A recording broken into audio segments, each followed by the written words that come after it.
Check, check, check. What is up, Twitch? Your boy DJSnaKK going live. I'm gonna try something new today. Got a lot going on right now with football starting up and with fantasy kind of kicking into gear pretty much this week, going into the next couple weeks before the season starts. And I was kind of looking around Twitch, looking to see if there was, anything for fantasy. I see some people talk about, doing some different shows and some kind of podcast stuff. But since I've got 12 years of fantasy experience, and I like Twitch and I like talking about football, thought that I'd give it a try and see, if we could have a kind of a discussion around some of the different opportunities for fantasy this year. So I'm gonna let me get this tweet out here.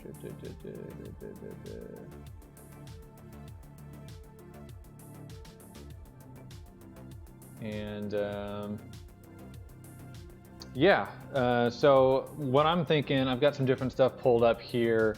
Kind of want to talk about some rankings and some depth charts, some stuff that I've noticed, some of the stuff I've been focusing on as the year's gotten started, and then kind of talk about some of my strategies that I use and kind of how that's coming together early on in the season, my first couple drafts. I've got, I think, 4 more drafts coming up, one tonight, one tomorrow night, one Friday night, and then next Wednesday, I believe. So right up to pretty much the day that season starts, I'm going to have more drafts happening. And so there's just a lot of stuff going on, a lot of different things to be aware of during preseason when there's a lot of different changes happening, a lot of stuff that is kind of shaking out still with some depth charts and wide receivers, running backs, and different things like that. So I think the best place to start here is kind of just looking at some general ranking stuff. I can talk about some of my favorites at each position, and then some of the ways that I approach drafting from those positions. So starting with quarterback, I think there's never been a better time to wait on quarterbacks, but that also doesn't mean you can't reach for Patrick Mahomes if you want to be able to lock in that huge positional advantage kind of week to week that you're not going to get from someone like Jared Goff necessarily. Historically, I've always preached waiting on quarterback, and the longer I play fantasy, the more that that strategy becomes more viable, because it's becoming more and more of a QB-centric league, more of a passing league where there's a lot of 3 or 4 wide receiver sets, and a lot of teams live and die by their quarterback, even if they have a really good defense or a really good running back. Just more teams are passing and more teams are being successful that way. And so you look at a list of quarterbacks like this, there's guys all the way down here in the early 20s that I'm not going to be thrilled about there being my only quarterback, but I can pair up a couple of these guys together if I'm going to be the last person to take a quarterback in a deeper league, and feel pretty good about being able to play some matchups and see who's going to pop. Obviously, you want to get something that's going to be consistent, and that is the appeal of taking someone here in the top 10, especially towards the top 5. But there's a lot of opportunity, I think, to be able to vary up your strategies, and it's not a take a quarterback super early or take a quarterback super late kind of deal. I think there's a lot of room throughout a draft to be able to find value with some of these guys here. So just kind of going down the list, obviously, there's nothing to say about Mahomes that hasn't been said already. You've seen what he did last year. Even if he comes down off of that a little bit this next year, I think that there's going to be a ton of potential for him to remain the top quarterback and for Kansas City to be a cornucopia of fantasy production every single week. And so if you want to go for Mahomes in the 3rd or 4th round of a draft, especially if some of the running back and wide receiver options are drying up a little bit, I'm not going to say you're wrong doing that. I still think that's a lot of draft capital to invest in a quarterback when you can probably get 70% of that production a few rounds later with someone like Cam Newton or Carson Wentz. But I don't blame anyone that really wants to get Mahomes and to be able to go into every single week knowing that you've got someone that can score you 30, 40, 50 points. There's really no limit. After Mahomes, I look at this kind of next batch of 3 or 4 guys being pretty close together, but you're just getting a lot of different stuff from this group. Watson, Ryan, and Rodgers have all had top tier years over and over again. Obviously, Rodgers was the #1 QB in fantasy for a long time. And I think Matt Ryan is a guy that after finishing #2 at the position last year in most leagues, he's someone that is kind of moved back up into this upper tier of QBs, especially with Atlanta's great schedule, the rise of Calvin Ridley and Austin Hooper to kind of added to be a pretty large group of skill position players that can add a lot of yards after catch and stuff that's just going to help Ryan stack up a lot more points. And Deshaun Watson, even with the loss of Lamar Miller this last weekend, they've still got a lot of offensive weapons on that team. Hopkins is probably still, the best, if not one of the best wide receivers in the whole league. And so Deshaun is always going to be able to get his points, and that's just a team that is going to be competitive in their division, especially with Andrew Luck suddenly retiring. And so in this 2 to 3, 4 range, these are guys that I would look and see maybe in like the 5th or 6th round if they're going to be there, and if I feel good about the 4 or 5 running backs and wide receivers that I have, then that's someone that I would want to look at there in those rounds. The alternative to that is Baker Mayfield, and obviously there's a ton of excitement around the entire Browns organization, around Baker, around Odell Beckham, Nick Chubb. A lot of those guys are going really high in drafts because there's a lot of excitement about Freddie Kitchens and the offensive scheme that they're going to have there in Cleveland. And so Baker is someone that certainly over the course of a season could be super valuable as a starting quarterback and could have the ceiling that you want to have in fantasy, which is the kind of Mahomes ceiling of there is no ceiling. And Baker could easily score 35 points a week and toss a bunch of touchdowns, run for another one, and that wouldn't surprise anyone. And so he's definitely the upside pick there. I don't think you'd ever be able to get him for $3 in an auction league, but if you can, that would be incredible. He's a guy that if you want to wait on a Mahomes type of player, and you certainly have the ability to reach Mahomes type numbers, Mayfield is someone that you could look for in the 6th round or something like that, or try to steal for a good price in auction and be able to have a ton of potential for big time points every single week, just because they put such a great stable of offensive skill position players around him. This next kind of group here, starting with Wentz, Newton, Prescott, Breeze, there's a lot of upside with Newton and Prescott to be able to put together a lot of big weeks. Newton kind of got dinged up like a week ago or something like that, and so there have been people that are kind of worried about his health over the season. I just drafted Cam Newton in an auction league, and I feel great about him being able to take advantage of all the different skill position players they have there that have really kind of come into their own over the last couple of years, some of these newer players that they have, DJ Moore and Curtis, what's his face, and of course McCaffrey. Those are some of the guys that are going to help make Newton really good. He's always got a threat to run in a touchdown every single week or two.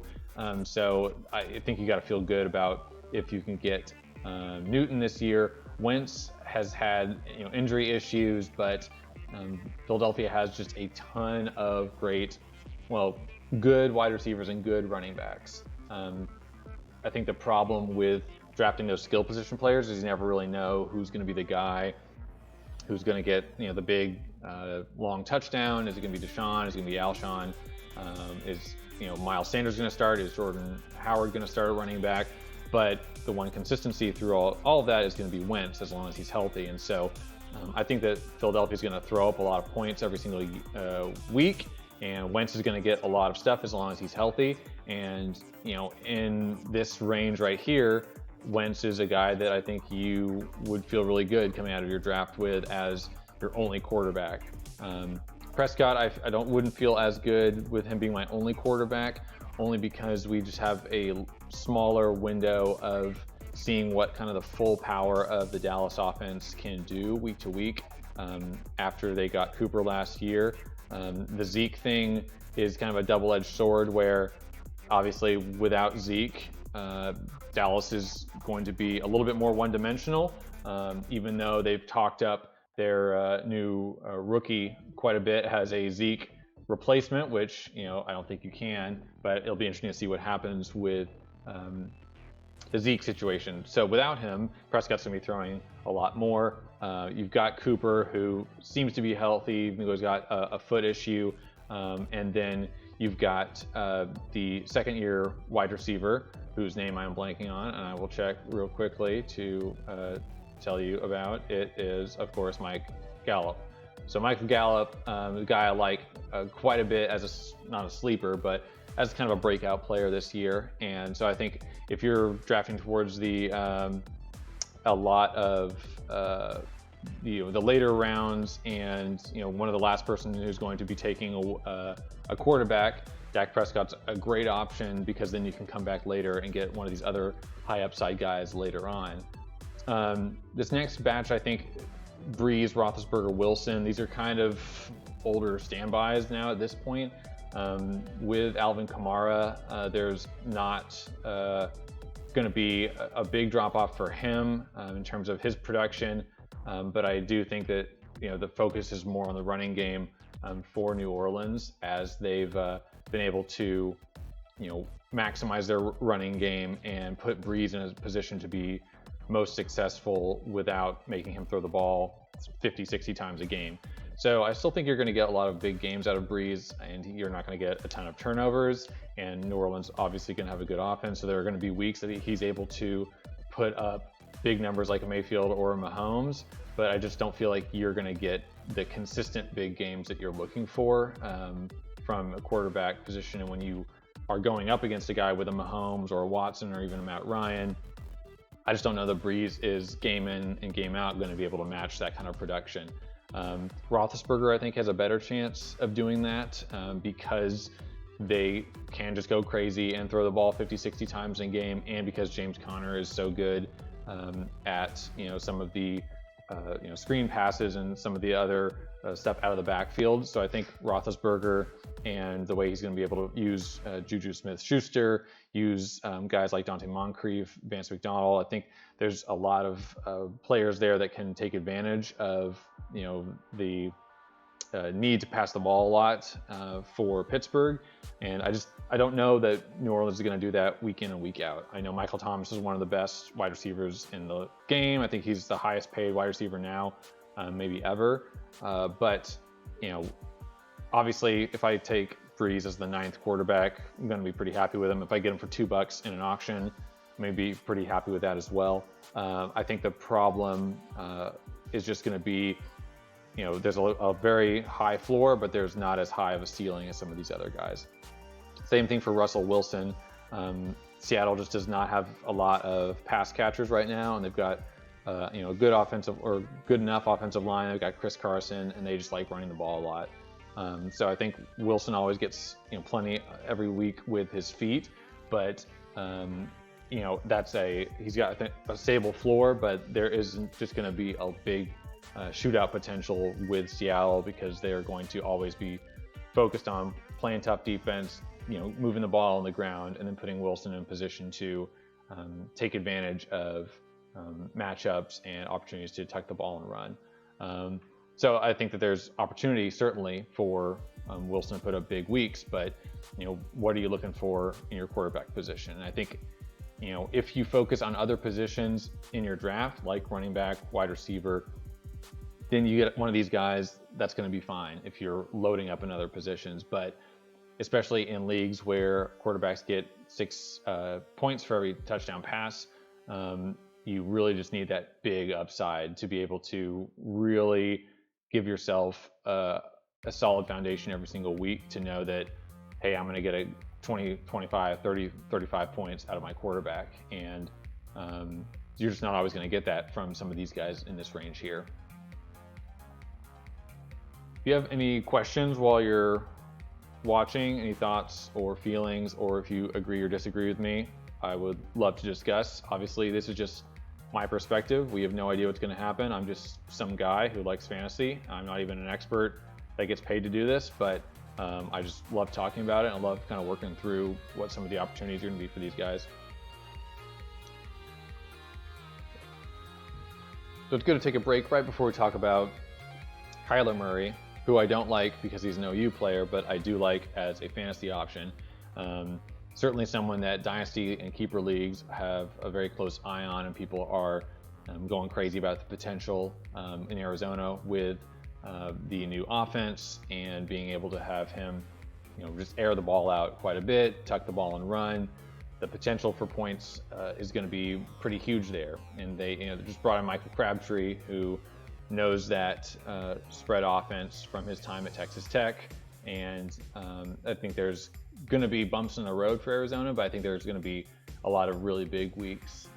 And so in the 12 range, I don't know how I feel about taking Kyler Murray as my first quarterback, and the guy that I'm going to roll out there in week 1. But he would be an ideal person in a smaller league to be able to batch up with someone else in this range and then wait and see kind of what the Arizona offense kind of shapes up to be in the first couple weeks, and then you be able to get him out there in time for that first big explosion that leads ESPN, Sports Center, and everyone gets excited about talking about here's the potential of Air Raid and Kyler Murray. So, if you can get him for $2 in an auction draft, I definitely think that is a very worthwhile use of your time and your money to be able to invest in getting that guy on your bench and waiting and see how Arizona comes out of the gate in the season. Jared Goff, Tom Brady. Brady's been going for a pittance here in some of these auction leagues that I've been seeing, and he is ranked pretty low in a lot of these quarterback rankings. And I think the thing is that he's A, old, and B, they have great running backs and they like to run the ball. So Tom Brady's still going to be able to throw it. I still think he's going to get a couple touchdowns a week. But again, it's people like Mahomes have raised the bar so much in terms of what is a acceptable number of fantasy points to get from your quarterback. And Brady is just not going to throw it enough to be able to consistently compete with guys in the top 5 here in terms of that ceiling. So, he's not someone that I'm really looking at in fantasy drafts because you need to be able to have that sort of upper echelon of performance potential week in and week out. Goff certainly has that. Lamar Jackson certainly has that. Even Mitch Trubisky has that. So I'd take one of these guys, or take a couple of these guys if I'm waiting a super long time for quarterback in like a 14 or 16 team league. You could pair up any one of these Murray, Goff, Jackson, Trubisky, Winston quarterbacks here, and I think you could really find a nice way to play some of those matchups and be able to find opportunity to put them in a game, in a matchup where you're going to be able to have them go off for 4 or 5 touchdowns and be able to compete with some of the bigger name quarterbacks up here who people paid a much more premium price, either in draft stock or in auction dollars, to get. And so that's really my recommendation, is if you're not going to be able to get, wait and get a good quarterback here from the top 5, 6, 7 in those rounds, 5, 6, 7 in your draft after you've kind of secured some of the top talent at running back and wide receiver, then I really think that your best option is waiting into these kind of teen range here of some of these high upside guys and being able to pair a Murray with a Jackson, or Murray with Trubisky, or Jameis with Goff, or something like that, where you can match up some of these bye weeks and make sure you've got good coverage, and then be able to just play the matchups and kind of ride the wave of when a team seems like it's putting it together and when they're struggling, things like that. So that's kind of, this is the tier that I think there's a lot of opportunity in, because I could see any one of Murray, Jackson, Trubisky, Winston, even Goff being the #1 quarterback for a certain week. And then it's just a matter of, did you have him? Did you have the guts to put him in there? Are you reading, the teams that they're playing? Are you kind of figuring out, when a team starts getting rolling? And so I think that's the value of waiting this long and investing in other positions earlier, is that you're able to pair up a couple of these guys and then just play the matchups. Beyond that, I'll just call out a few of the names that I think are worth looking into here if you do want to take a second quarterback and kind of hold on to them and see what happens, or cover a bye week, or see if they make the leap. Darnold, Allen, Garoppolo, these are all guys that have had some really big moments in the past. Garoppolo coming off his injury. Allen was like the #1 quarterback for the last 6 weeks of the season last year. Darnold had some good moments, and they added Le'Veon Bell. So any one of these three guys here as a QB2 has a lot of potential, and someone good, especially if you're a deeper league and you have some room on the bench and you want to stash one of these guys away. Those are all three guys that I'd be very interested to see kind of how they pan out over the season. I think the biggest addition here is Jacoby Brissett, now that Andrew Luck is retired.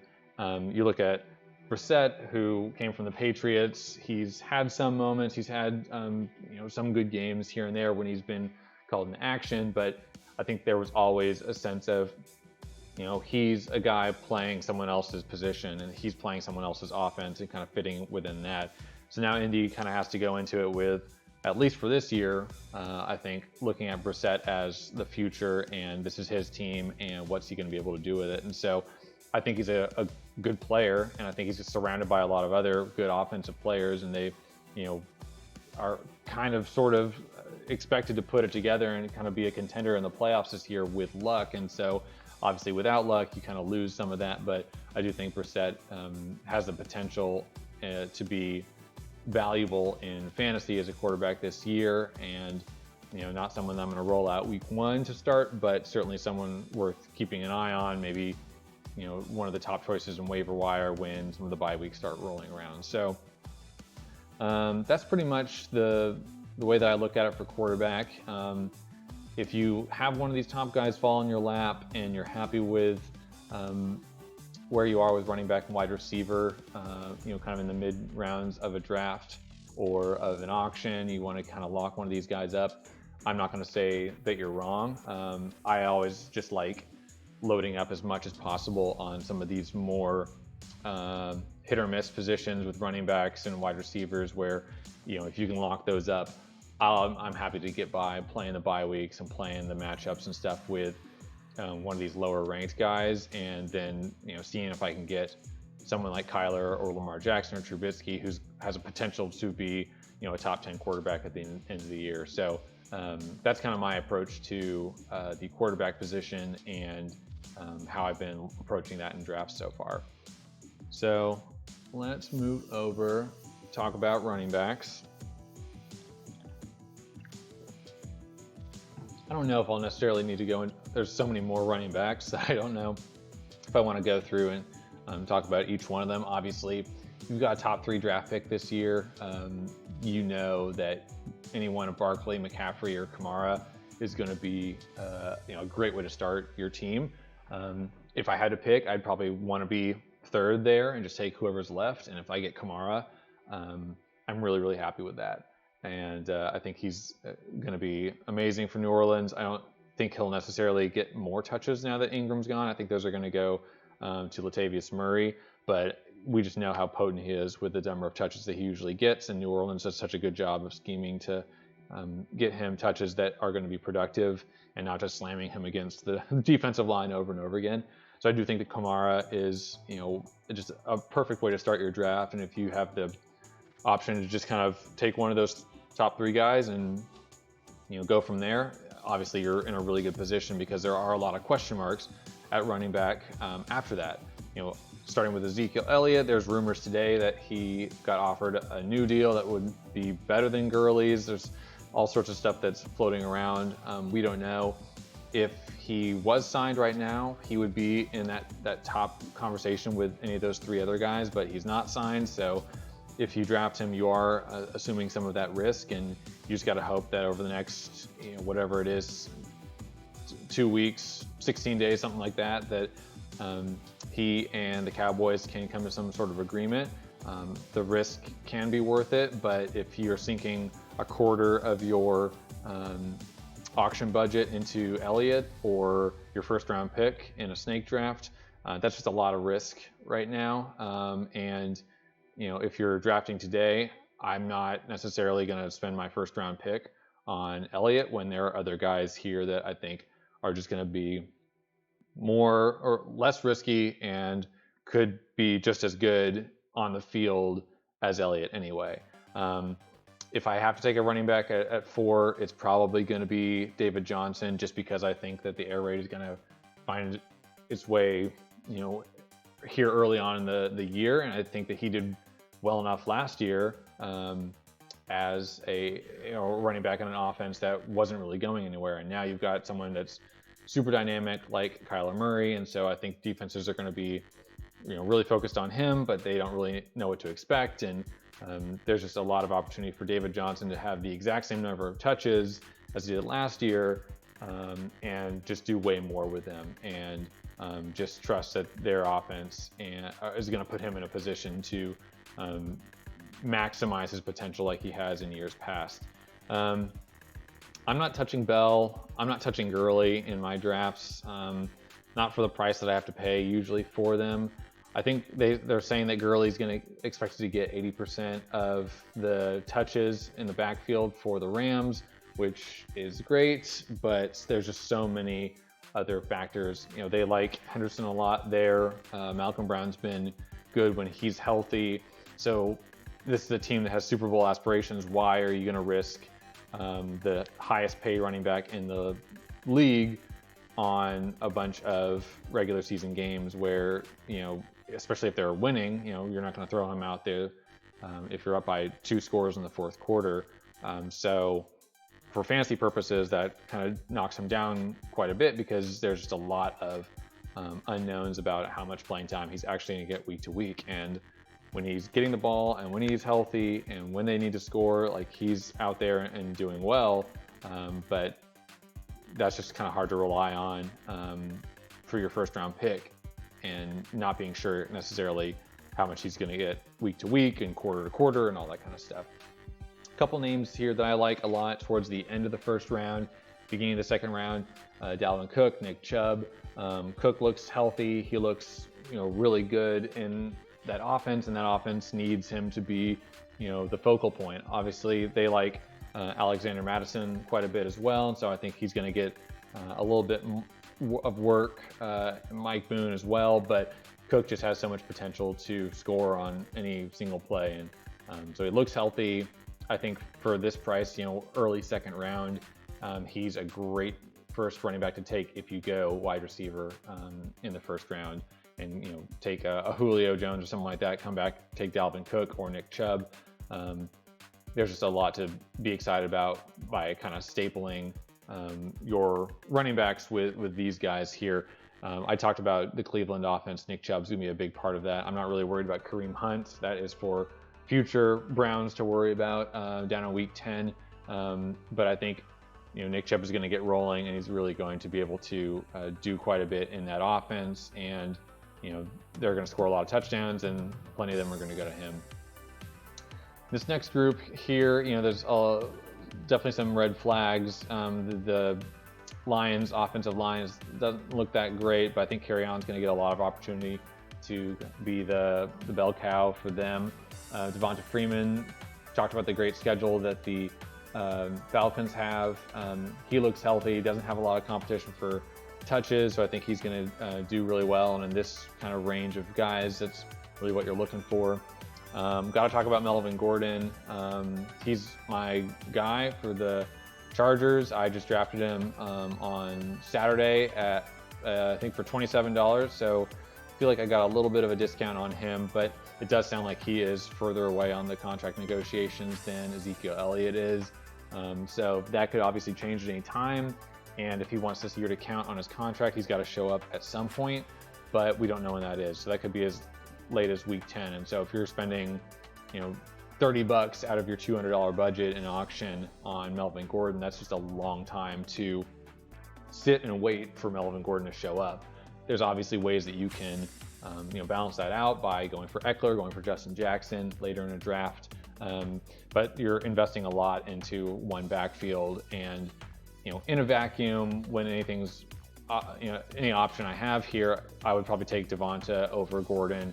I'd probably take Carson, Jacobs, Jones over Gordon. But if you can get him at a discount, then I think that's probably a risk that you're going to have to decide if you're happy with. But the potential is certainly there because he was looking at some really crazy numbers last year when he was playing full time and healthy.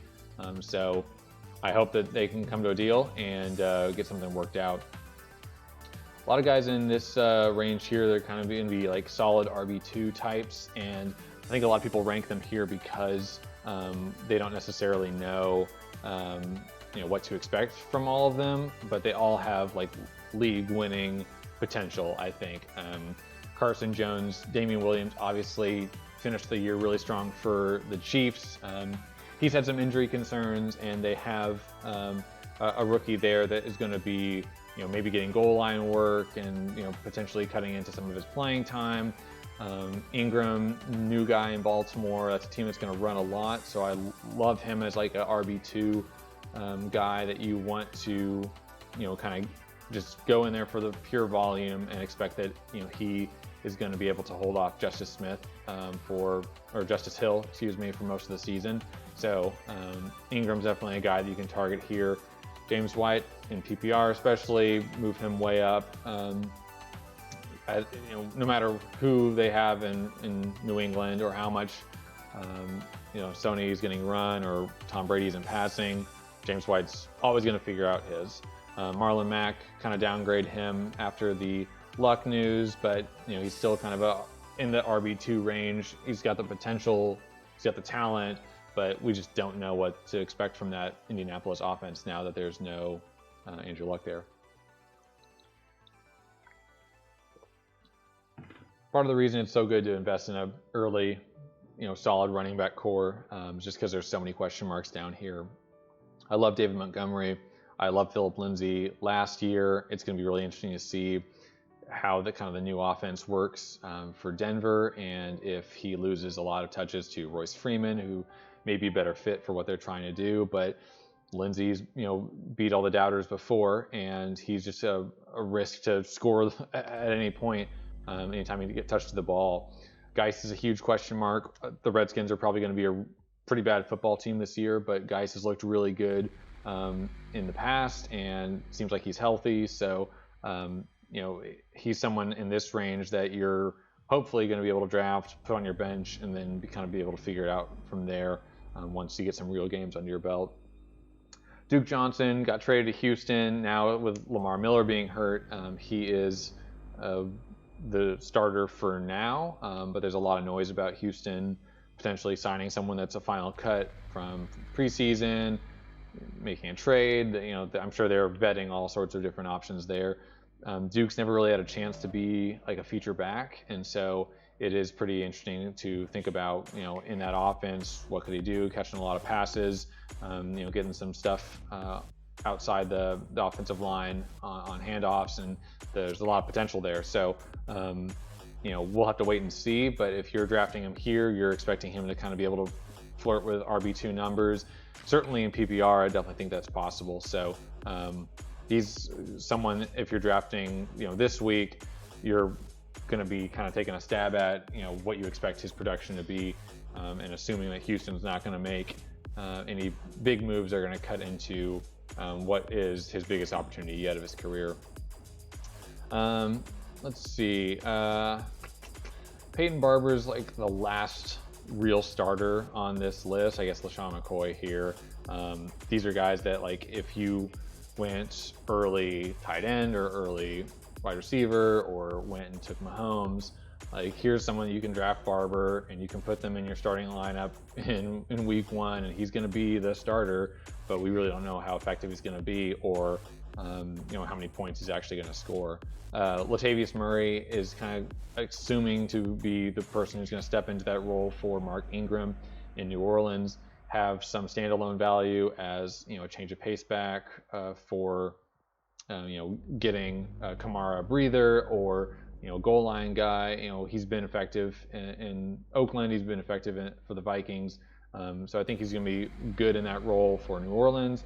But then there's obviously massive potential, if anything would happen to Kamara, for Latavius to become a instant top 5 running back in fantasy if Kamara got hurt there. So if you draft Kamara, I think you've got to draft Latavius Murray, and you could potentially play them both at the same time, and then he's just ideal insurance for Kamara if anything happened to him. Now we kind of get down here to some of the, secondary guys on their team, some of the sleeper guys.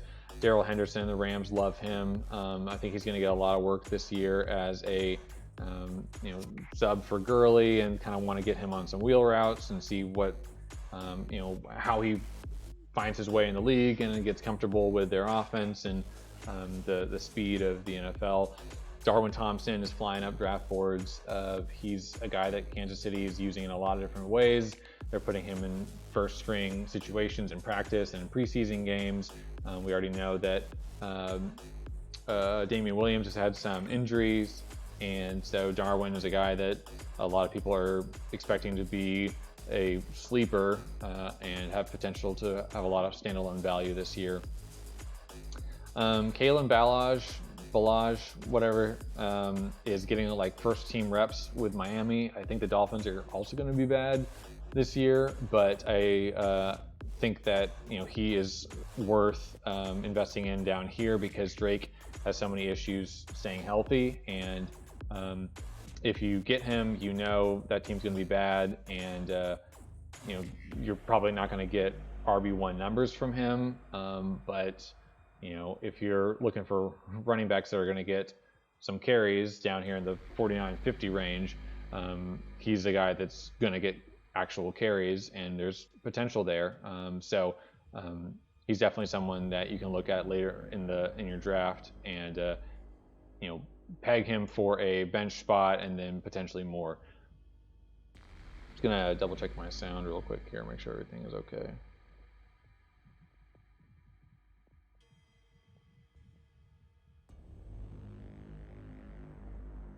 Okay, sounds good.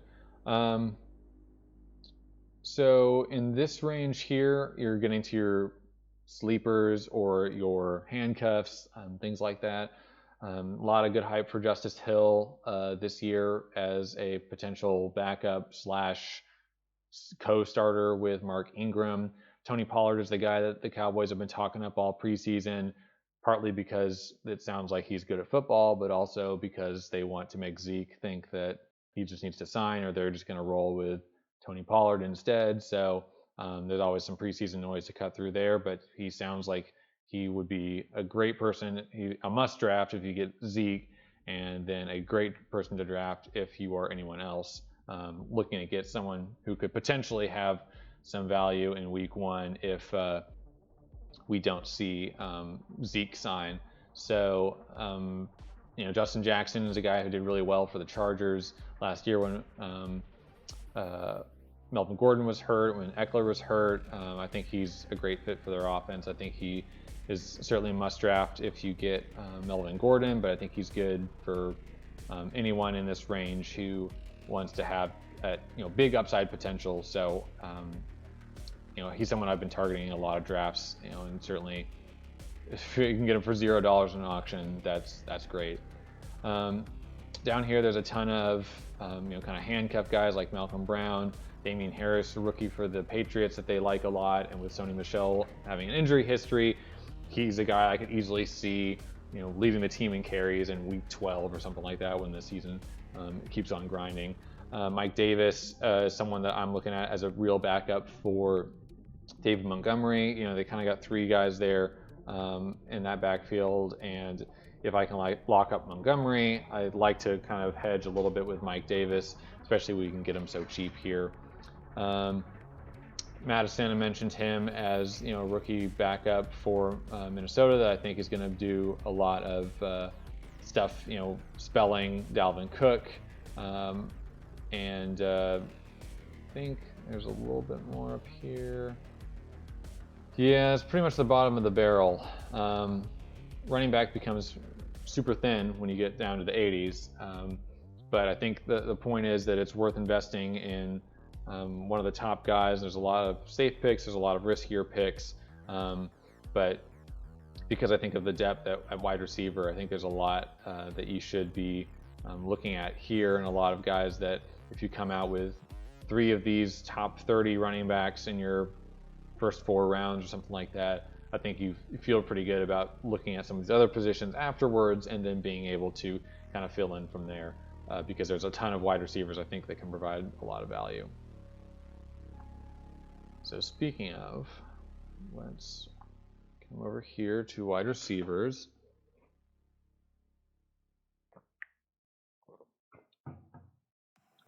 So obviously, I think there's fewer question marks with wide receivers this year. Looking at this list, the top 7 are all guys that I would be totally fine with as my first wide receiver on any team. They're in good offenses, they're good players, they are pretty much uncoverable in certain situations, and they're just going to get a lot of targets from a lot of good quarterbacks. Antonio Brown is the one where I am, either going to be able to get him at a discount and he's still going to be a top guy, or this is helmet gate and this is cryogenically frozen feet and all the stuff we've seen on Hard Knocks and all that kind of noise, and we're going to get him missing some games and less production because he's got Raiders offense and Derek Carr instead of Big Ben Roethlisberger. So I don't love taking Antonio Brown as my number 1 wide receiver. If he fell and was maybe potential for being my number 2 in round 3 or something like that, then that's a question that I would have to answer then. But I just don't like inconsistency from wide receiver, because if I'm going to be taking one of these guys here, it's because I've already either passed on inconsistency at running back, or I need to be able to pair up one of my best, the best available running backs with one of these guys, and I don't want to lose my whole league because I am taking too many risks in my first early picks.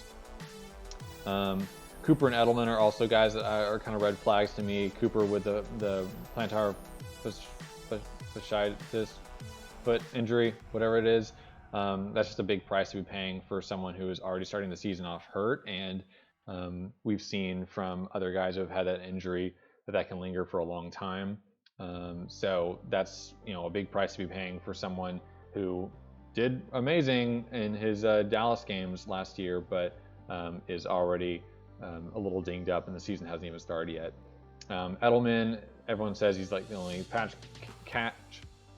catcher there, but they've got Gordon back. N'Keal Harry has been injured, but he has potential, and everyone thinks that it's just going to be always so easy to figure out who the New England guy is going to be. But I think they're going to be running more, and there may not necessarily be a guy who's getting 12 catches a game for them. I could be wrong, and New England is always full of surprises, but I'll be surprised if Edelman lives up to the price you're paying for him and becomes a top 12 guy.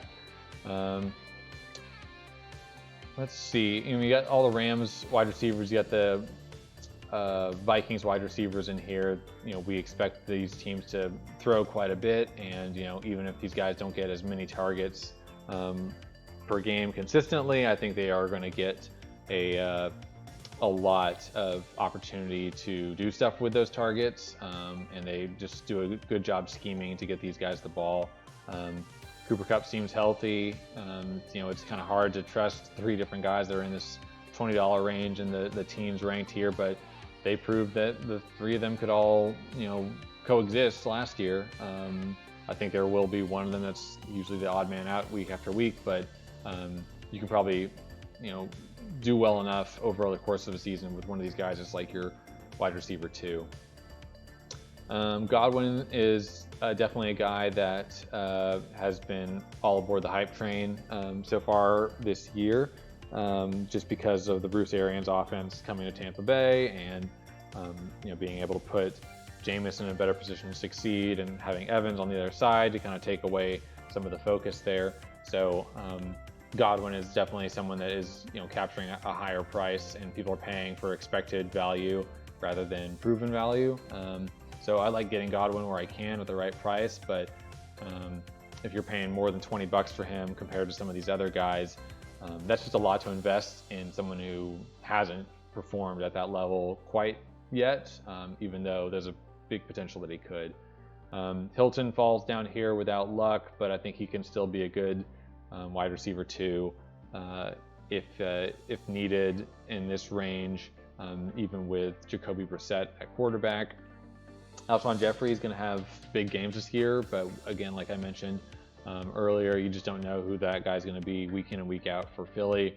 Tyler Lockett is the guy in Seattle, and he's certainly going to get a lot of targets, but I think the question is, how many targets is that going to be per game, and how often is Seattle going to throw, and is there anyone else on that team that's going to be attracting any attention from the defense, or is everyone just going to focus on stopping Lockett in the secondary? So that's the risk you take drafting him, but that's perfectly fine for a wide receiver 2 or 3, where that he could score a big long touchdown at any time. What's up, Lil John?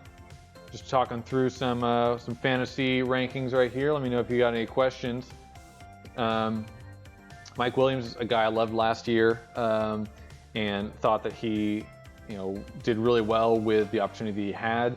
Hunter Henry's back now, so I'm not sure if he's going to be able to mirror that production, but Tyrell Williams is gone. So, he's really going to go into that wide receiver 2 slot for the Chargers, and with Hunter Henry in the middle, and maybe Melvin Gordon, there is going to be a lot of opportunity for Chargers to pass a lot earlier in the season and be able to drive a lot of passes down the field. So there's certainly a lot of potential for Mike Williams there, but I am more focused on Hunter Henry becoming more of a big factor for the Chargers rather than Mike Williams becoming an every week superstar type guy. DJ Moore is one of the guys I mentioned as kind of a breakout candidate. He certainly did a lot to get noise last year for Carolina, even with Cam kind of beat up. Now hopefully Cam's healthy, hopefully DJ Moore is healthy, and I think there's huge potential for DJ Moore to be able to do a ton of big things for Carolina if they can find creative ways to get him and Curtis Samuel the ball. So in this range at like 24, that's an ideal type of blow up wide receiver 2 type of candidate in my drafts, and I definitely want a guy like him, Tyler Boyd, Allen Robinson, Calvin Ridley. Like, these are all great wide receiver 2s that you can target here because they're all in a position to have really monster weeks, and I think they have a pretty good floor as well. So I like targeting all these guys right in here if I'm able to get one of these top tier guys later on, or if I went really running back heavy, then if I can poach, 3 of these guys here, then that gives me some different bullets throughout the season, so that I can kind of figure out, who's hot, who's, really finding opportunities to make the most of the targets that they're getting. Down here, we kind of get towards some of the wide receiver ones on some of the lesser teams. Robbie Anderson, D.D. Westbrook, Emmanuel Sanders, Corey Davis. So, you can wait a long time and get a number 1 wide receiver, sure, but they're on teams that have big question marks, or they're not going to throw as much, or, they've had opportunity in the past like Corey Davis and haven't necessarily done anything with it. So if I'm down here, do I really need a D.D. Westbrook, or am I going to take the risk on someone like Will Fuller, who we know could score a touchdown every single week and be the guy, and just have a lot of opportunity across from DeAndre Hopkins? Or am I taking someone like Curtis Samuel, who I just talked about, kind of like as a gadget guy, where he may not get as many targets as D.D. Westbrook, but Carolina's going to be a better team, and it's potential for him to do a lot more with those targets. And there's just someone on the opposite side of him, DJ Moore, who is going to be pulling away more defensive coverage, and they're just going to be able to scheme better stuff from him. The Arizona receivers, I talked about Kyler Murray. They have so many receivers now, and I don't know if that's because they just think they need a lot of receivers for that offense, which they do, or if they aren't getting necessarily what they want from all of them. When Larry Fitzgerald falls off, that'll be, shocking to see. I don't know if it'll be this year. I think he'll get less this year because they're going to spread the ball around a lot. But I do think that, in this range, you can do a lot worse than someone like Larry Fitzgerald, who is always going to get a handful of targets. We just have to kind of see if those are a bunch of 5-yard outs, or if he's going to be, running streaks and stuff as part of the air raid offense. We get to kind of like the quote-unquote sleepers section of rankings here. I love Michael Gallup, Moncrief, Allison and Valdez-Scantling both. There's a lot of guys in here that have a ton of potential as like the second wide receiver to a really, really good wide receiver who will be getting less attention, lots of one-on-one matchups, and have been proving in the preseason that they have the skill and the ability to take advantage of the opportunity that they're given. So I guess the 2 big questions are, who's going to get the most in Pittsburgh, Moncrief or Washington, and who's going to get the most in Green Bay, Allison or Valdez-Scantling. From what I've seen, it looks like Moncrief has the pole position there. Everything that James Washington has done in the preseason has been with Mason Rudolph, the backup. So I think Moncrief is going to get the first shot at being, the wide receiver 2 for them, and obviously across from Juju Smith-Schuster is going to get a lot less attention, but plenty of opportunity. That's right, Kyle.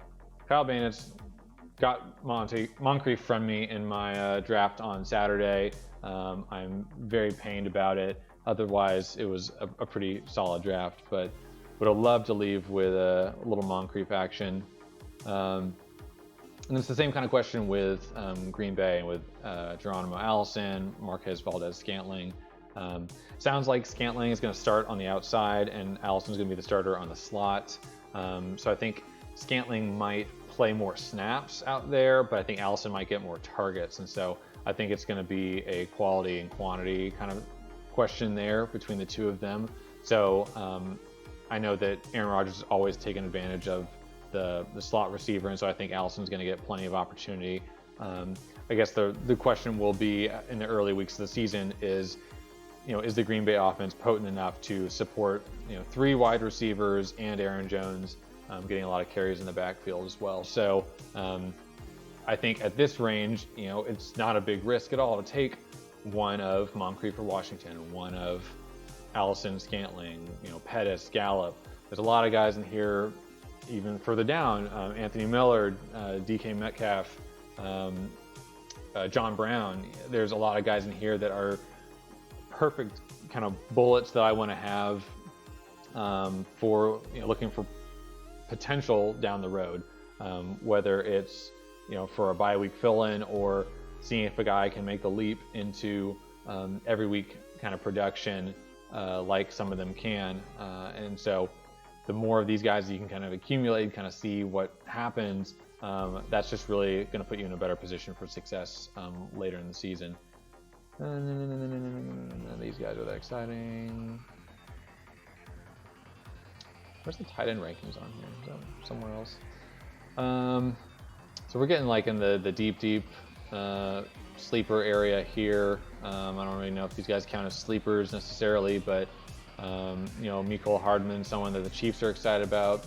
We've seen big weeks from Tre'Quan Smith. We've also seen 0-point weeks from Tre'Quan Smith.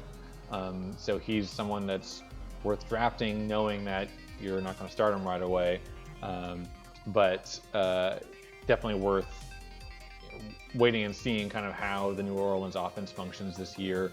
Deon Cain's a guy that was hurt all last year, but apparently he's back and making a lot of noise. But again, you just lost Andrew Luck. Is that offense going to be able to support a second and third wide receiver? I don't really know. Same, Paris Campbell is a rookie who they're excited about, but that's the same thing there. N'Keal Harry, I mentioned him, a rookie. New England drafted really high. That's always very exciting for people to think that they've got the next Randy Moss there. But he's been hurt, hasn't really been able to fully integrate with the team yet. They got Josh Gordon back, so if you're drafting him, it's a wait and see thing. And then some of the guys down here are actually kind of interesting. Zay Jones, Quincy Enunwa, I think that they have a lot of potential as wide receiver twos for their teams because they're going to probably be losing and having to pass a lot. So we've seen both of them be very productive in the past, but if you're drafting them here, it's definitely a wait and see situation. And then by the time bye weeks roll around, maybe you're able to throw one of those guys in there as a flex and see if they're able to build on that stuff, because they both have young quarterbacks that have had flashes of potential, but they haven't really put it all together yet. So definitely worth drafting late in drafts or paying $1 at the end of an auction to hang on to them and see what happens. I'd much rather get them than just like a Ted Ginn or a Cole Beasley or something like that, where I'm not necessarily sure how much they're going to do, though Cole Beasley does have some PPR potential because he's always been a Mr. Gym Rat, Mr. Run around, do the work, always getting open type of guy, and I think Josh Allen could work with that. So I redact that statement. Draft Cole Beasley. Where are the tight ends on this? Oh, there. Oh, I skipped them. They're over here. So let's talk about tight ends first before. Well, I'm not even going to talk about kickers and defenses. Why would I do that? Tight ends is kind of, I take the same approach as with quarterbacks, where it's you can either get the best or you can get the rest. Everyone knows that Kelsey, Kittle, Ertz, top guys last year, and then there was a massive drop off from those three. So personally, I'm just fine taking one of these other guys rather than invest in this. But if you're in a shallow league or an 8-team league or something like that, and you really need to have the edge and be able to know that you're going to get a lot more points from that position than your opponents, and you don't like the running backs that are available, or all the top wide receiver ones got taken, and you want to have that edge, then going and getting a Kelsey is going to be a great way to kind of set the tone for your team every week, and then look for value in other positions later on. So if you're not spending on the top three guys, Ingram's going to get a lot of work. OJ Howard had a great year last year, and now he doesn't have, what's his name? Oh, he doesn't. I don't even know if he's on here. Yeah, I think he's going to get a lot more work this year in that new offense. Hunter Henry's a guy that I already mentioned as someone I think is going to have, could have 900 yards and 10 touchdowns this year for Chargers. He's more than a year removed from his injury. Looks like he's moving great, and he has potential to for this price, for the 6th ranked guy, he's a potential to be up here in the top 3 if everything kind of falls the way that people expect it to. Jared Cook, Vance McDonald are terrific picks down here if you don't want to invest in one of these other guys. Vance is going to be the starting tight end. They're going to throw a lot. There's a lot of empty targets from last year that need to go to someone else, so why not Vance? He's done well when he's got them in the past. Jared Cook has had some productive years, and now I think he's on the best offense that he's ever been on here, so there's a ton of potential for him to do what he can with his targets every week in a way that he wasn't able to, catching those from Derek Carr. And then if you're not getting one of these guys down here, then it can be kind of slim pickings for finding tight ends that are going to be, very productive week in and week out. But I think you kind of have to maybe invest in a couple of them and see where there's potential for those to be guys that aren't just going to be a big zero. Austin Hooper is one that I think can be good and get some consistency there. Everyone talking about Jordan Reed yet again. I told you already that Washington does not sound like a team that I want to be investing a lot of draft capital in. Mark Andrews is a guy who did well with Lamar Jackson last year. They're still not going to be throwing it a ton. I think I read today that maybe 30 times per game. So, you look at the wide receivers they have, maybe Andrews is getting 6 targets a game, something like that. I think that's for $1 or, the 14th ranked tight end. You could do worse than that, and there's plenty of opportunity to do worse than that here. So I think he's certainly a guy that you could draft here, draft someone else, and just have a couple options to see who's going to become someone that you can be a little bit more consistent as the season progresses. Doyle and Ebron, good luck with them. No idea what to expect for them with Brissett and not Luck. So who knows? Olsen and Graham Rudolph, these used to be guys at the top of this list in a lot of seasons, but we just don't know if they're going to get the volume. But at this point, you're just throwing darts, and if you could take Andrews and Olsen, I think you've got potential there to get some weekly production from one of them. Chris Herndon, I think he's starting the season off on a 2-game suspension, but I think he has a lot of potential after that to become like maybe the number 2 receiver for the Jets, maybe number 3 behind Bell. I think he's just very athletic, has a lot of potential, and that team doesn't have a lot of playmakers, and so I think they're going to have a lot of opportunities to feature him in their offense once they kind of get rolling. Darren Waller is the guy getting a big boost off of Hard Knocks, a super athlete who had some issues and wasn't all in on football, and now it sounds like he is. So if you're down here, Waller is definitely a guy that you could reach for at tight end. Dallas Goedert, Fant, Hawkinson, some of the rookies. There's a lot of guys who are going to have some good weeks in here, and you just don't know when. And so if you're drafting from the late 20s and 30s and tight end, then good luck to you, I guess. All right, so I think that's all the skill positions I want to talk about, really.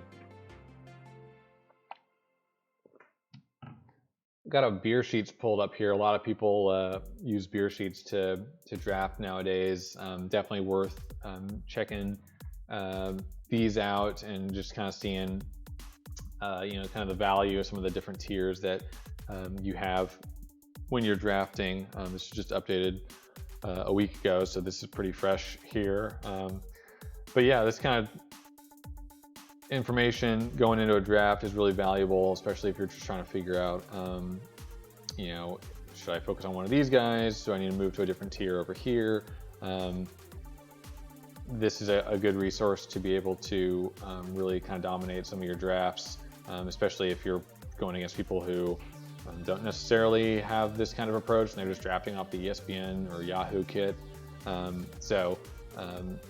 check out beer sheets. You can just Google it and find it, and you can get some pretty usable information in here about some of these tiers and stuff like that. That's good to be able to have at a glance if you're doing a live draft especially, but even if you're doing an online draft, and just tab over and take a look at that. We've got some of the depth charts pulled up here. I want to showcase some of the stuff I think is interesting on these. Like we said, the Bills, there's not a ton of good fantasy stuff to be found here. Josh Allen is worth drafting as a backup just because he's got so much potential with his legs. I like John Brown as a very low wide receiver 1 type pick, but you can get super late in drafts because he's had 1,000-yard seasons, and he's got a quarterback who likes to throw deep. So pretty simple right there. Dolphins, talked about, not a lot of stuff to see here. I think Kalen Ballage is the only one that I'm really interested in from that team. I like Darnold as a backup. I'm not quite sold on Bell, but I think he's good value in certain positions. Sounds like they're going to work Ty Montgomery into their offense a little bit more than people expected early on in the season as Bell kind of warms up, and then we'll kind of see from there. Robbie, Jameson, Quincy, and Nunwa, I think all of them have potential, starting with Robbie as kind of like a deep ball, big play guy. And then, we just need to see if Sam Darnold's going to take the leap. And I mentioned Herndon as a tight end sleeper who's suspended for a little bit, but could have potential, when you start to get to bye weeks, as someone who could make some big plays. Patriots, obviously Brady. These 3 running backs are all going to have great weeks. These wide receivers are all going to have great weeks. You just don't necessarily know who and when that's going to happen. Jacoby Myers is someone that people have been overlooking a little bit. I didn't mention him in the wide receivers thing because there's so many of them, but N'Keal Harry's been getting all the attention, but it's been Myers who's been actually putting up production in practice and some of the preseason stuff that I've read. So he's someone to keep an eye out on. And then if you really want a tight end, Benjamin Watson is no Rob Gronkowski, but he's an old player, but very savvy, and he's got another old savvy player thrown to him. So we will see what happens there, but you're just throwing darts at that point. For the Bengals, Tyler Boyd is someone I've been targeting because AJ Green's out for at least maybe the first 2, 3, 4 weeks. So Tyler Boyd's going to step up there. He's been able to be a good wide receiver 1 for them in the past. So you're getting him at a wide receiver 2 or 3 price, and you're going to get him a ton of targets early on in the year. So I think that's worth pursuing in drafts. Pretty much draft all Browns. I don't know. Lots of these guys are going to be valuable, but I wouldn't reach for someone like Jarvis Landry necessarily, because we want to wait and see how the pecking order kind of falls out here and who's getting how many targets. So that's going to be interesting to see. Love Lamar Jackson as a backup or as a kind of co-QB of a team. Justice Hill is someone worth drafting and waiting to see kind of how much run he gets, and if anything happens to Ingram, I think Hill has a ton of potential as a pass catcher and someone that Lamar Jackson could do a lot of cool stuff with. We really don't know how this wide receiver stuff is going to sort out with the Ravens. Marquise Brown's been hurt, I believe. Snead has had some moments in his career. Boykin's obviously very young, and so we kind of aren't really sure how that's going to go there. 3 of those guys, Mark Andrews, Lamar Jackson throwing it 30 times a game. That's not a lot of targets to go around there, so that's kind of tough to trust as a wide receiver 2 or 3 or even a flex kind of play. Mentioned the Moncrief thing here. He's locked in as the wide receiver 2, but we'll have to see how much run James Washington gets as the season goes, and if he actually gets to run with the first team or if he's just kind of a substitution guy. Devin Funchess is someone I haven't mentioned. I thought he was going to be valuable this year if Andrew Luck was there. Now Andrew Luck is gone, so Funchess kind of loses some of that appeal. But this is a team that we're going to really have to wait and see, and so Mack is someone that I have not been targeting before, and now I'm targeting even less without luck. The Jaguars. You can draft Fournette as your first running back, and he's going to get touches as long as he's healthy. Same thing with D.D. Westbrook. He's going to get plenty of targets, and Nick Foles is the best quarterback they've had in a while, but just don't know how good that team is going to be. And so this might be one where I'm proven wrong, and D.D. Westbrook is a great value. And I think if you're drafting at the 75th pick there, he's definitely worth taking and waiting to see. But we'll have to find out. And so, I'm not expecting a ton of fantasy value from the Jaguars. Wait and see on the running back situation. If I'm drafting right now, I'm taking Duke Johnson Jr. as like a RB3. I might reach for him at RB2, but not really sure what the situation is going to be there. We're going to have to wait and see in the next couple of weeks if the Texans bring in another running back. There are some options if you're looking to preemptively pick up someone if you've already drafted. That there's some names that are floating around there, like maybe Carlos Hyde if he gets cut from the Chiefs. So we'll see what happens with them. I barely talked about the Titans because I'm not really sure that there's going to be a lot of playmakers for them. People are thinking that honestly Tannehill might be a better real-life quarterback for them than Mariota, and if that happens, I think that would elevate Corey Davis quite a bit, because everyone's kind of been waiting to see if he's going to do something there. A.J. Brown, someone they're excited about, but he just needs to be healthy and have opportunity, and know that we're going to get a consistent number of targets for him every single week, and we just don't know that right now. Coming down to the AFC West, kind of talked about the Lindsey Freeman issue here. Theo Riddick got signed and then got hurt, so it's kind of back to Lindsey and Freeman for the time being. I just feel like Freeman's going to get more work than he did last year when he was dinged up, and that's going to hurt Lindsey. But Lindsey is obviously definitely able to do a lot with the carries that he's given. Obviously, we don't know yet how this is going to sort out, but Emmanuel Sanders has looked great so far in his return, and he's a veteran guy. Flacco's a veteran guy. I think that they could do some good work together. And Sutton and Hamilton, they had their chance late last year to kind of be featured and kind of peppered with targets, and obviously those targets weren't as valuable, but I think it's still going to be Sanders first before them, but you can get all three of those guys super cheap, so you kind of pick your guy that you want and focus on landing him in drafts, and then go from there. Talked about the Chargers. You can get Rivers. He's pretty much like the lowest QB that I would consider someone that's going to have like a high floor. He's someone that I targeted a lot last year, and I was always getting 15, 18, 20 points from him, but it wasn't really enough to compete with teams that had someone like Mahomes or Watson. So if you've got Rivers, you kind of know what you're going to get, like 250 yards and 2 touchdowns a week. Chiefs, draft all of them. They're all going to be good. I'm excited to see what Sammy Watkins can do when he's healthy, and as Tyreek takes more of the pressure, Sammy Watkins could turn out to be someone that you can flex every single week. I've seen a lot of the Raiders on Hard Knocks, but we haven't really seen much of Josh Jacobs yet. He's, I think, going to be someone they're going to feed the ball quite a bit. Obviously, this chart is outdated now, even from whenever it was published, Saturday, because Doug Martin got cut. So Jacobs is going to get a ton of run, and it's just a matter of seeing if that offensive line is going to be able to move people around. Move over to the NFC East. Talked about some of this dynamic here. Jason Witten is back. I do not want to draft him, but I like Prescott. I love Michael Gallup.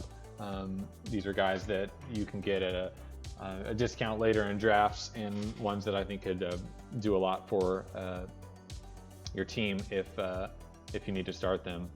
And don't sleep on Tony Pollard if Zeke keeps holding out. Lots of guys here mentioned, lots of these guys are going to have their moments, but Carson Wentz is going to be the one who's going to be the most consistent there, because it all runs through him. So I target Carson before I target these guys, and I think Sanders will be someone that we draft much higher next year, but he's not there yet. But I think by the end of the year, he might be the guy. The Giants are in a tough spot. Golden Tate's going to be valuable once his suspension's over.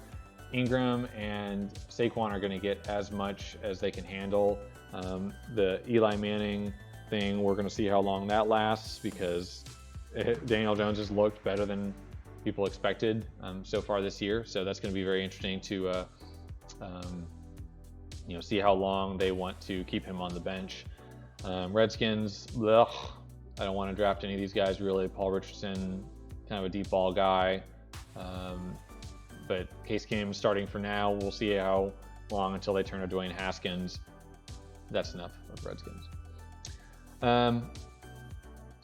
NFC North, I like Trubisky. I like David Montgomery. I like Allen Robinson. I like Anthony Miller. Don't like Trey Burton. A lot of potential for this team to turn the corner offensively if all these core guys are healthy. Good luck to Eddie Pinheiro. I hope you don't miss any kicks, because they will not be happy about that. Talked about the Lions a little bit. I'm a little concerned about their offensive line. Like Kenny Golladay, but concerned about him being the focal point of that passing offense. I don't have any opinion on Marvin Jones anymore. He used to be really good. Maybe he's going to be able to put some more stuff together, but I don't know. At that range, I'm looking at other guys. Packers, this wide receiver thing here with Allison and Valdez-Scantling, that's going to be the big question mark for them, but Aaron Jones has that running back position locked up for now. Like Madison as a backup for Cook, and as a standalone guy, I think he'd have a ton of value if anything happened to Cook, which it definitely could. I like Irv Smith Jr. a lot. Super talented, athletic. I'm not sure why they signed Kyle Rudolph to another big deal, but if you're in a super deep league and you're interested, Irv Smith could be someone to sit on Dynasty, something like that.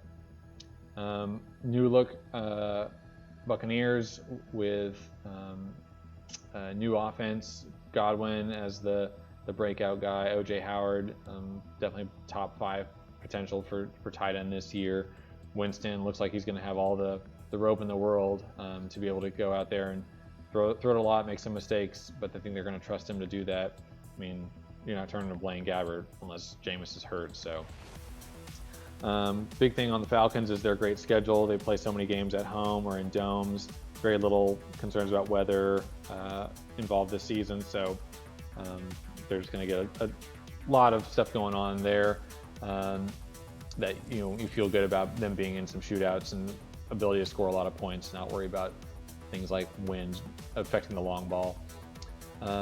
As long as the Panthers stay healthy, I like all these guys. Jordan Scarlett is a deep kind of sleeper guy that I think could get some touches as the season goes along and do something with them.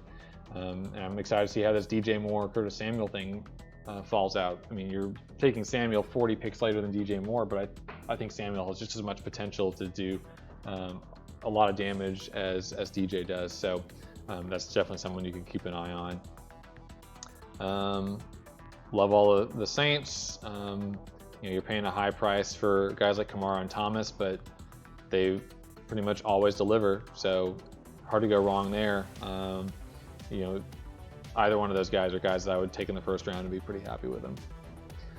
Looks like Garoppolo, answered some of the questions this last week. Had a really good, final preseason game, I think, or maybe he'll play one more. But looked much better. Looks like he's kind of calmed the nerves a little bit, and as long as he's healthy, I think he'll be doing well there.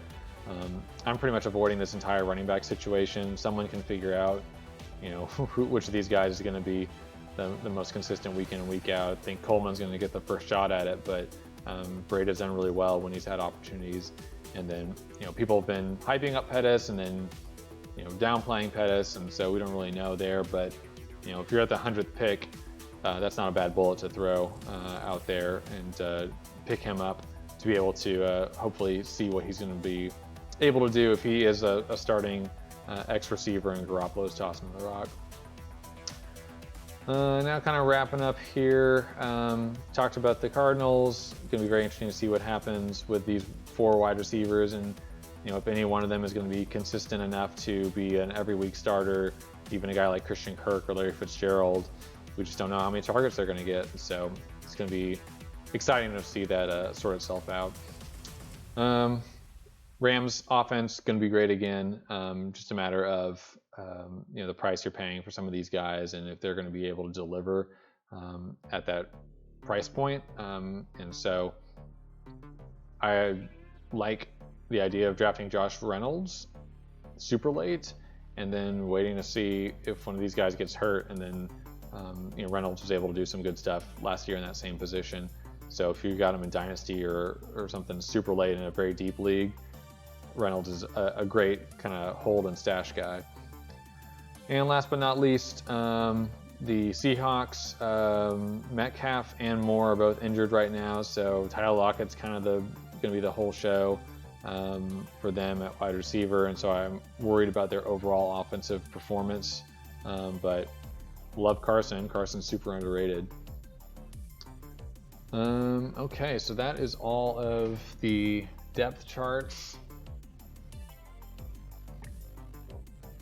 So what I'm going to do here, I can look at a couple of my leagues that I've drafted so far. These are both auction leagues, and here's kind of how it all kind of came together for me. This was a normal $200 auction league, and I am thrilled with how this team turned out. Was able to focus in on getting a top wide receiver, got Devontae Adams, got Nick Chubb, feel like he's potential to be a top 5 running back this year. Montgomery, certainly my wide receiver, or running back 2 is a little bit of a bigger question mark. So I've got Montgomery, I've got Sanders, I've got Jackson, I've got Murray, and then I was able to get Pollard late to kind of see what happens there, but I'd love to just have David Montgomery be the guy. Was able to get Matt Ryan at a good price in this auction league, so I'm thrilled to have a top 3, top 5 type quarterback there. Got Keenan Allen and Hunter Henry because I think they're going to throw a lot. Both those guys will be able to produce. Then I've got Tyler Boyd as the number 1 Cincinnati receiver right now, and then I was able to buy the hype on a few more of these guys that you've seen me mention: Godwin, Allen Robinson, Curtis Samuel. Between these 4 or 5 wide receiver guys, I'm really excited about the potential to have a solid flex play, wide receiver 2 play every single week. So this one feels like a playoff team to me, just because of the depth and the potential here, but we will have to wait and see. And then this is my biggest league, or longest lasting league, that we did an auction for this last Saturday. I kept Carson, I kept Henry for combined $5, so that was a good start. Wasn't planning on drafting Melvin Gordon, but I got him at a discount, and now I just have to hope and pray that he ends up signing. That would be really cool. If not, I've got Justin Jackson. I think he can definitely get some good carries in there at the running back position if I need to put him in. So that's going to kind of be the big concern going into the season, is whether he's going to sign. But I like Carson. I got Montgomery again there. Definitely expecting him to have some challenges, and he won't get the full workload, but he looks great. I think he's going to be great. Got Cam, got Trubisky. Like I mentioned earlier, I think that's a pretty good strategy to, I can wait a pretty long time to get both those guys. I think I got them for like combined $10 or something like that. So I think they're going to be able to do really well, kind of playing some matchups and seeing who's got the higher ceiling and what's going to get me the best chance to win week in and week out. Wide receiver, I'm almost happy with how it turned out. I love everyone I got. Just kind of mismanaged my budget a little bit, and I wish I had spent a little bit more to get someone like a Moncrief for like $10, something like that. But love Scantling, love Gallup, like I mentioned, Zay Jones, David Morris, just a guy I'm going to have on the IR for now. But we'll see. I think all these guys here on the bench are going to have potential to be contributors in the flex position at some point during the season. So, do I have anything else pulled up? I don't think so.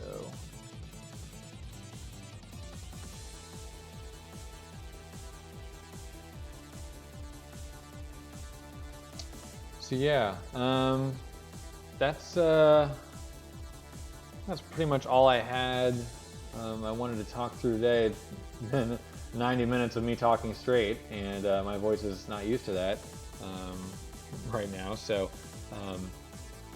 I think I'm gonna call it for today, and I'll probably upload this video on YouTube and share it there, things like that. But I appreciate everyone who stopped by. It's definitely something new for me to be able to hop on Twitch and talk through some of this stuff. Obviously, I just love fantasy. I love just studying up on it and preparing for this season, and just going through all these different drafts and some of the different things that you have to look at for each one. I'm excited. This year I'm playing my first IDP league. That draft is on Friday, and I seriously have no idea where to start with that. So that's a fun new challenge for me to figure out which cornerbacks I need to be drafting. So that's going to be a little bit of a trial by fire, jumping in a league that's established, and there's a lot of guys that have been there for a while doing that. So that's going to be interesting for me to figure that out. But looking forward to it, and just think that this season is going to be very exciting, as they pretty much all are for different reasons. But it's going to be a lot of fun to finish up some of these drafts starting tonight, and kind of see what I can do with my strategies and kind of put it all together.